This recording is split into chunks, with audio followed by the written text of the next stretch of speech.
On March 1st, 1982, a Soviet machine landed on Venus.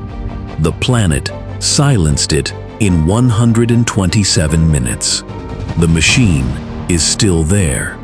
Its name was Venera 13. Before the signal died, it photographed the surface, drilled into the ground, and returned the first acoustic measurements from another planet's surface.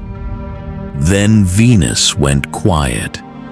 That dead machine is lying beneath the brightest planet in our sky. When Venus appears near the horizon, before sunrise or after sunset, it is usually the brightest planet you can see. For all of human history, it has looked calm, white, and beautiful.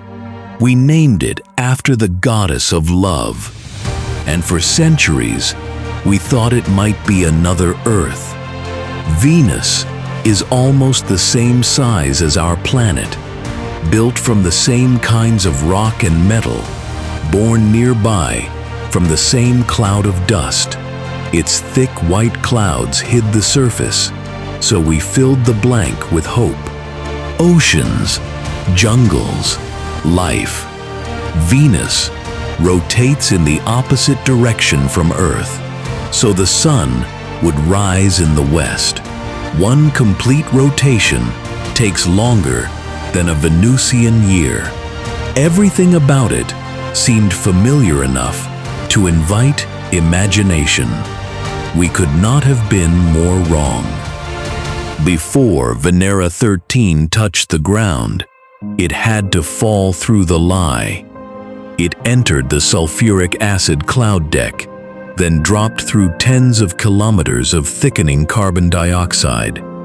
The acid droplets evaporated before reaching the surface, but the atmosphere kept pressing harder against the lander with every kilometer it fell.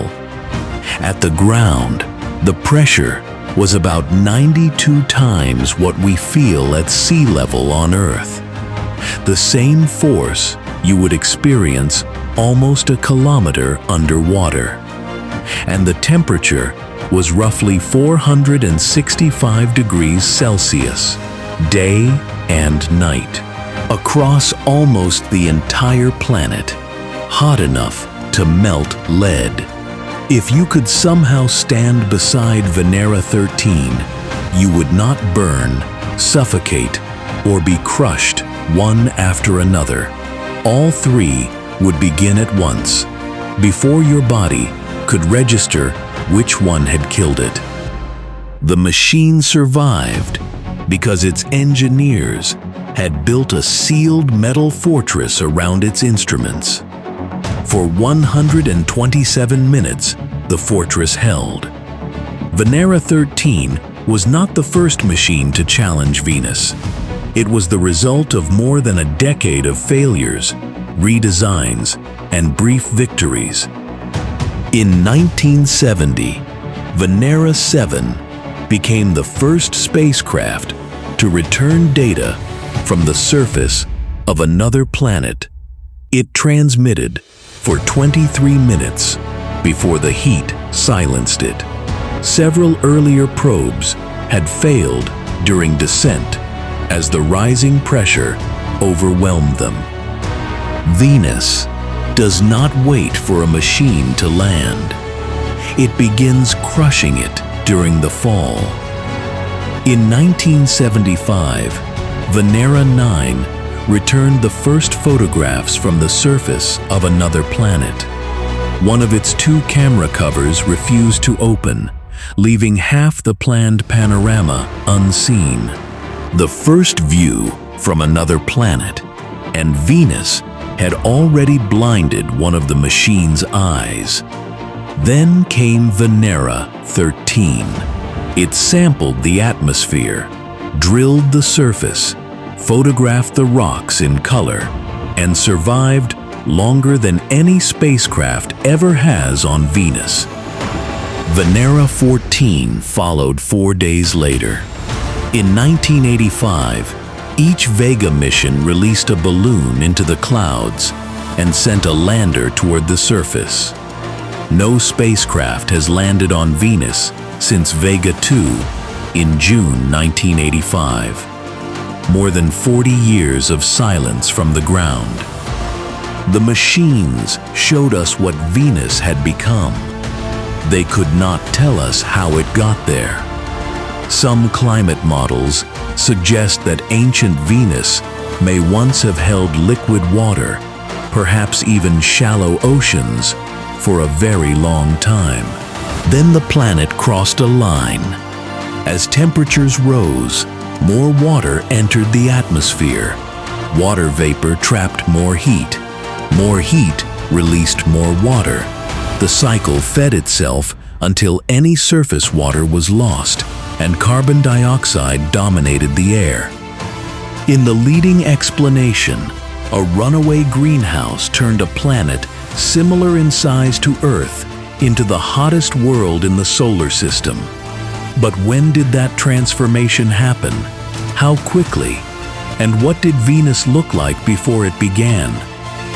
Venera 13 could tell us what Venus was in 1982. It could not tell us what Venus had been. In the 1990s, the Magellan spacecraft used radar to see through the clouds and map almost the entire surface. What it found made the mystery harder. Venus has fewer than 1,000 known impact craters, and they are spread across the planet without the simple pattern of ancient, battered regions beside much younger terrain. Much of the visible surface appears to be only hundreds of millions of years old, a fraction of the planet's age. One possibility is that enormous episodes of volcanism renewed much of Venus at roughly the same time. Another is that the planet remade itself unevenly, region by region, across a far longer period. The evidence does not yet choose cleanly between them. Magellan did not show us the moment Venus became a furnace. It showed us why that history may be almost impossible to recover. Much of the older surface is gone. Venera 13 is sitting on one of the newest surviving pages of a story whose earlier chapters may have been erased. And the rewriting may not be over.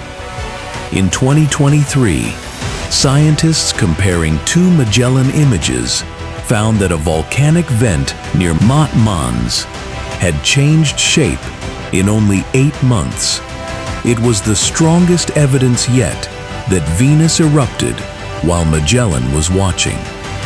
A year later, another team reported what looked like new lava flows at 2 more locations. Then, in 2026, other scientists challenged that claim. They argued that a change in Magellan's radar viewing angle could create the illusion of a changing surface. The original team disagreed and defended the lava interpretation. More than 30 years after Magellan fell silent, its images are still making scientists argue over whether they caught Venus in the act. Volcanism may still be reshaping the planet. Whether it is happening on anything like the scale that renewed much of the surface remains unknown. The world around that silent machine may still be changing. So we are going back. NASA's Da Vinci mission, tentatively set to launch in 2030, will carry a probe down through the atmosphere. It will measure the chemistry, layer by layer, and photograph the mountains of Alpha Regio beneath the clouds. Veritas, an orbiter planned for no earlier than 2031, will map the surface in far greater detail than Magellan and search for signs of ongoing geological activity. We are not returning because Venus has become easier. We are returning because the most basic question remains unanswered. How did two rocky planets, built so much alike, become so completely different? The next time Venus burns above the horizon, remember what that light is hiding. A world nearly the size of Earth, hidden beneath clouds of sulfuric acid, with a past it did not preserve, and a surface that may still be changing. And beneath those clouds, Venera 13 is still lying where it fell. The machine died in 127 minutes. The question it left behind is still alive.